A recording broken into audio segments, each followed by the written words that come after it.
Hello YouTube, it's Dbtgamer Show, episode 165, Spyro Review Part 2. If you haven't watched Part 1, you go back and watch it. I talked about story, graphics, controls, gameplay, music, and some of the good stuff about this game. At the moment I'm talking about levels and power-ups. So I'm just going to show off a few more levels and I'm going to get into my complaints. Let's see, let's play this one. At the moment I'm in the second world, which is the desert as I like to call it.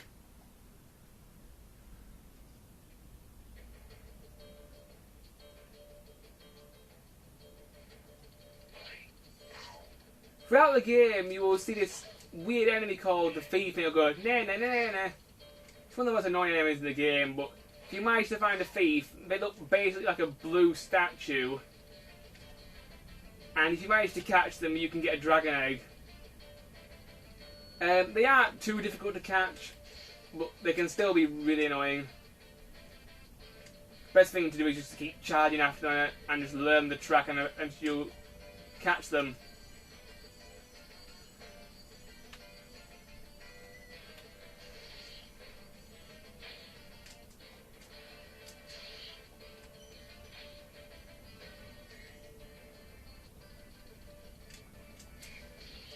The music for this game is also quite good. There's some quite catchy tunes as well.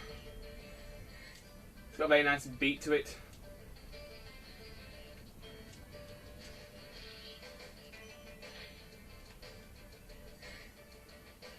There we go.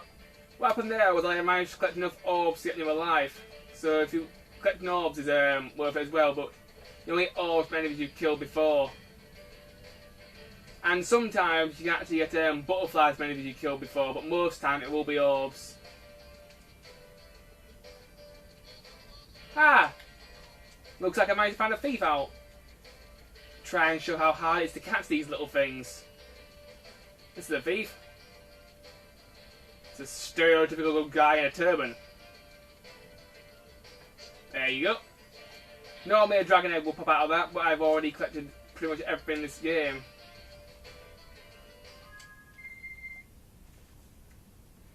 I'll just show off one more level and I have to go to my complaints.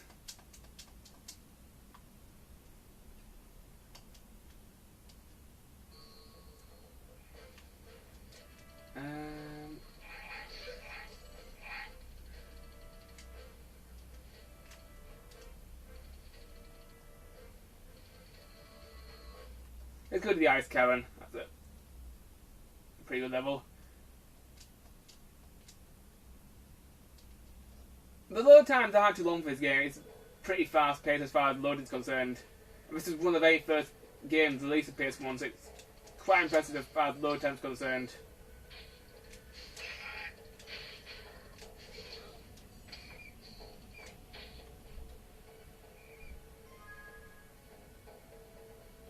If you want to save your game, you just go onto these little paths we found a dragon and you can save your game. I think there's some other power-ups in the game besides Supercharge, but I can't remember what they were. If I remember right, there's one that makes your flame breath stronger, so you can kill stronger enemies with it. And I also think there's one that... Actually, I think that's it.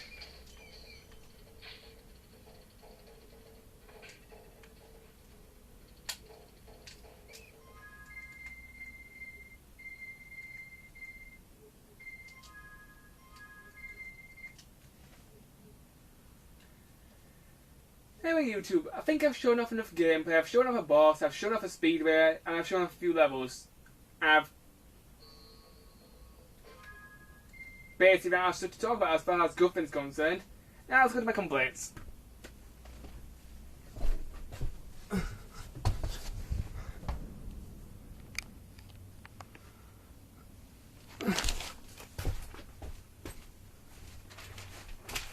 Okay.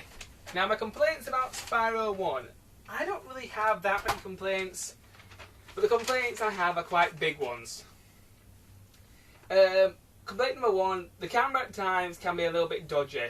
in certain points in the game, just like in all 3D platformers, the camera doesn't always do what you want it to do.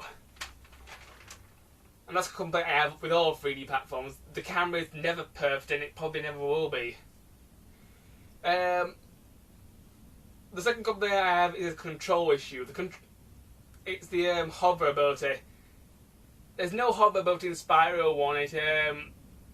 And if you played Spyro 2 or 3 before it takes a lot of time to get used to the fact that you can't hover, and therefore you can't make big glides without going to, say, a higher platform. But the biggest complaint I have about this game is this. When I was younger, the very first 3D platforming game I played was Mario 64. And it was a very good 3D platformer, and instead of just finding power stars, you had to do things to earn them. Example, you had to do a foot race with Cooper the Quick. You had to beat a boss. You had to collect 8 red coins or whatever. In Spyro the Dragon, you don't really do anything to earn your collectibles. You just find them. Well, I suppose it works okay, but it makes the game kind of repetitive. Although, when Spyro 2 came out, the series improved a lot. But other than that, Spyro 1 is a very good 3D platformer, so I give this game a 3 out of 5. It's definitely well worth buying, definitely well worth playing. It's kind of difficult to find these days. You'll probably have to go on eBay. Anyway, YouTube, my next review will be Sonic Advance 1 for the Game Boy. Until then, bye.